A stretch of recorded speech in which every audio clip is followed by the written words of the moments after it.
Sumalpok ang truck van sa isang kainan sa Cordon Isabela matapos na pumutok ang isang gulong.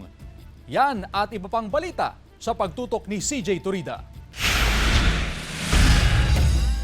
Sa video na ito, kita ang mga nagkalat na pakwan sa kahabaan ng National Highway sa Barangay Quirino, Cordon Isabela, pasado alas 3 kahapon. Batay sa investigasyon ng PNP, sumabog ang isang gulong ng isang truck dahilan upang mawalan ng kontrol ang driver hanggang masalpok ang motorsiklo at isa pang truck na nakaparada sa gilid ng kalsada. Nadamay rin ang isang poste ng kuryente at isang kainan sa lugar. Dinala sa ospital ang driver ng truck na nagtamo ng sugat sa katawan. Wala nang ibang nasaktan sa insidente. Naayos na po nila sa pamamagitan nga din po ng compromise agreement. Ngayon sir, hinihintay na lang namin yung lamang natin yung desisyon ng may-ari ng isa pang nabanggana truck.